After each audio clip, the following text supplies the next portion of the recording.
So just briefly, when you are doing the prototype design, obviously you start from the idea, and from that idea you make the specifications and the designs for the implementation.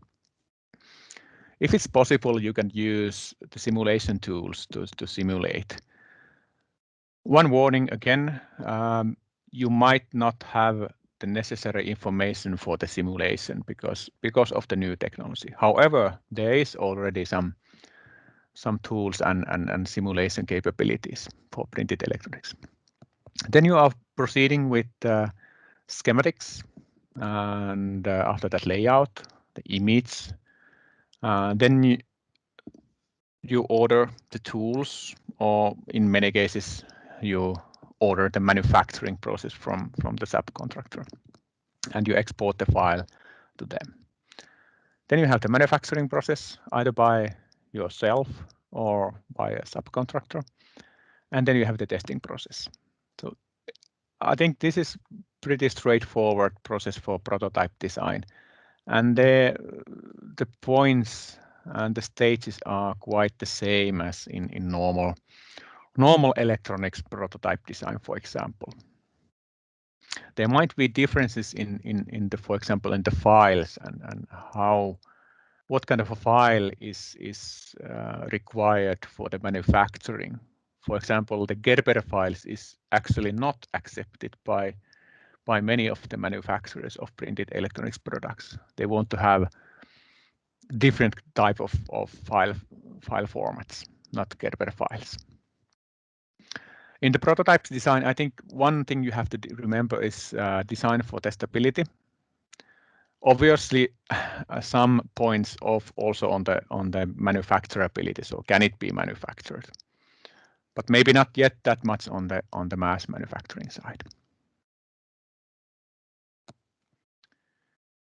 So what is needed on the design process? When talking about the feasibility, I will actually have another presentation on the feasibility after this. But for the feasibility, you need the material availability, or if you have already components available, you have to know the availability of those, the performance and reliability data, and the limitations what comes to from the materials or components. You need guidance to the selection of materials, processes, and manufacturers or the suppliers of all of these.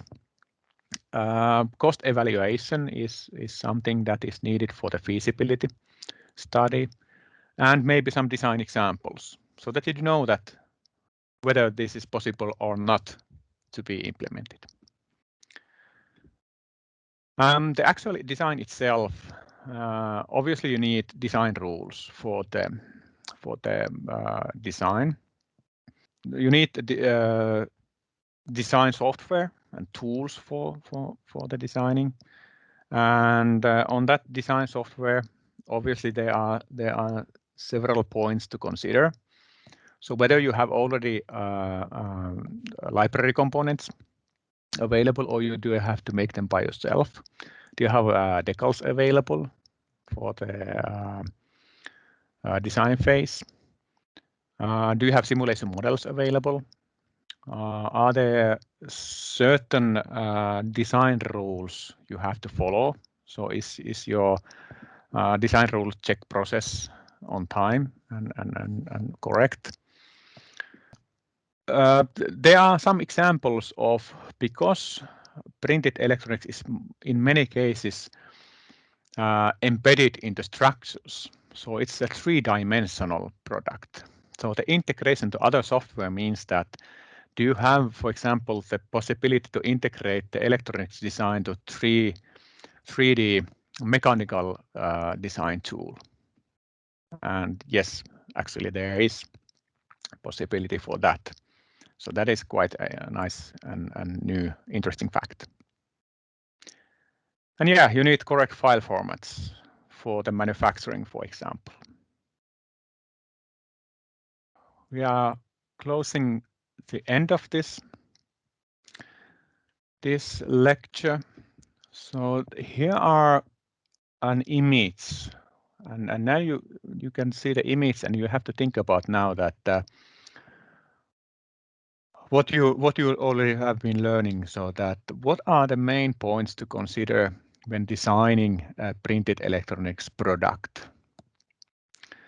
So here you have an nice example of a product, and now you can think about that. Okay, yeah, what I should think about is the let's say the dimensions. Is it the big or small? Can it be manufactured? What is the material performance? Is there already some components that I can use already here, or do I have to design all them by myself? What kind of tools is needed for the design? What are the next steps after manufacturing? Can it be tested? Can it be mass manufactured, and so on and so on? These are the quite simple points you already learned. But look at now.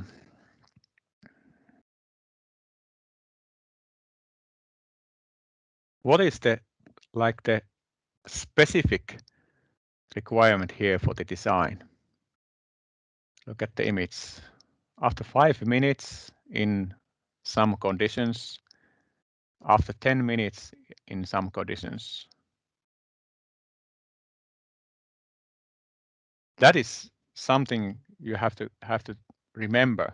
There might be some really specific requirements for the design, and something that actually can be fulfilled with using printed electronics and organic materials.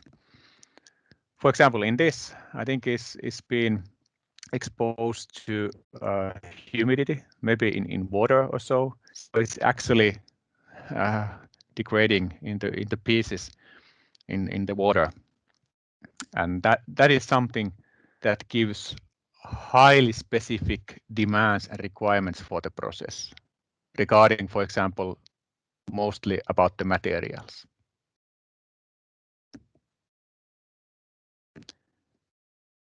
Just to give you an example of everything is not that simple as it seems. Well, yeah, I think that was about this lecture.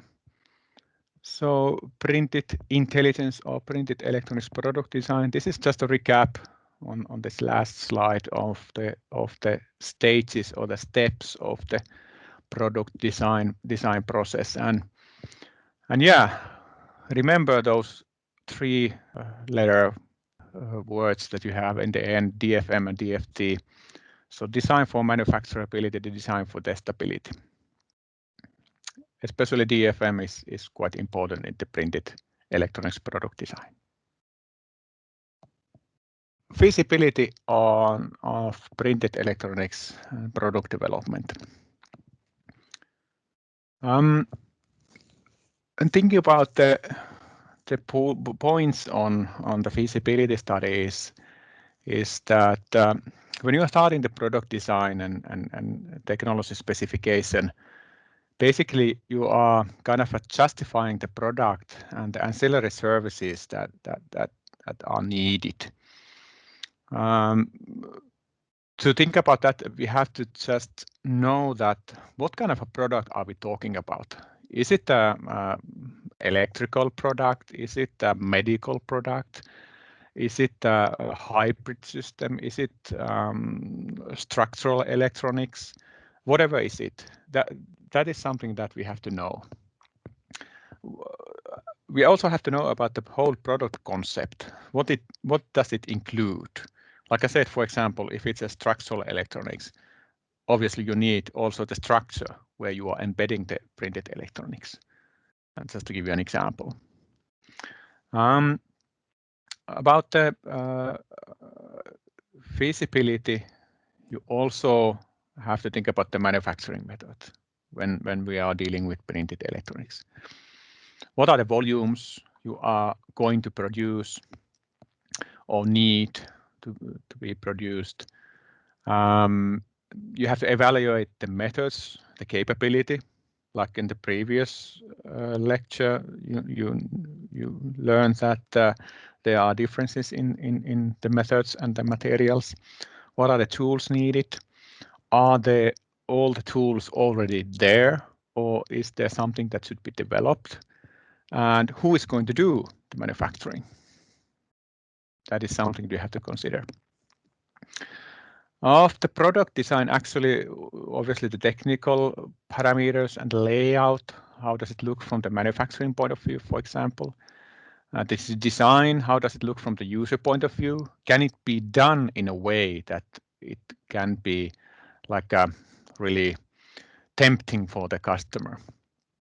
What are the efficiency, overall technical capabilities, reliability, durability, lifetime, and such things like that?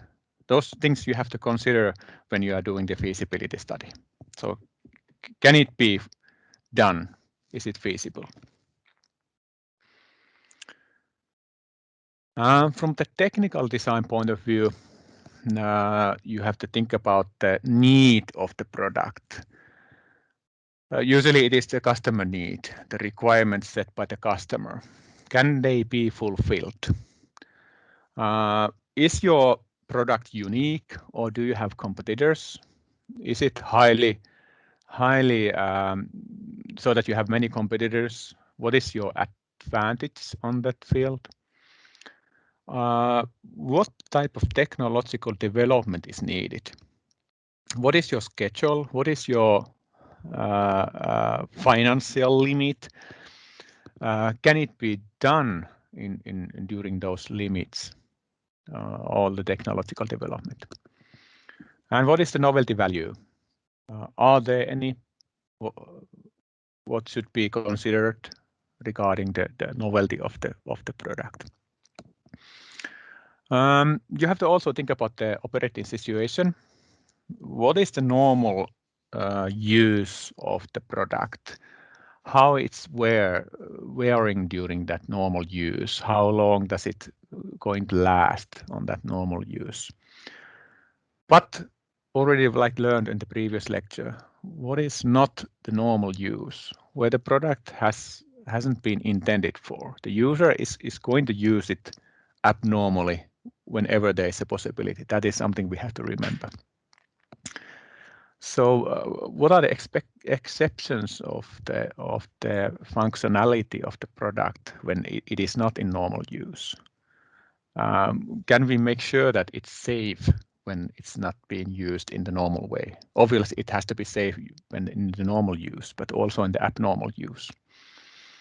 And again, is it feasible? Can this be fulfilled? From the customer point of view, the customer has definitely some needs you have to fulfill or regarding the technical functionality, but also the usability. Probably also about the cost. So it could be feasible. You could be able to implement that product, but it's going to cost a fortune. So then, well, obviously the feasibility is not that good then. Again, you have to think about to whom the product is not designed for. Are there limitations to user? Is there something you have to let's say inform the consumer or the user, so it's not designed for kids, or it's not designed for to be used in wet conditions or stuff like that. Also, what is done in the feasibility study is think about who is going to buy the product. Who is your customer? What kind of a process there is to buy it? Is it going to be in the supermarket where everybody can buy it while buying bread and milk? Can they buy your product there, or are you gonna make some sort of a own web shop or something like that? What are the points on the buying process, also from the technical side? How to make the buying process as easy as possible for the customer? There were the main points of the like the feasibility study of the printed electronics electronics product, and I think that is something you have to remember, that when you are starting the process of printed electronics product development, you also have to think about the feasibility. Can it be implemented in the limits that you were given? Those are the important points to consider during the development process. That was shortly about the feasibility. I will thank you for your attendance on this online lecture. Thank you and have a nice day.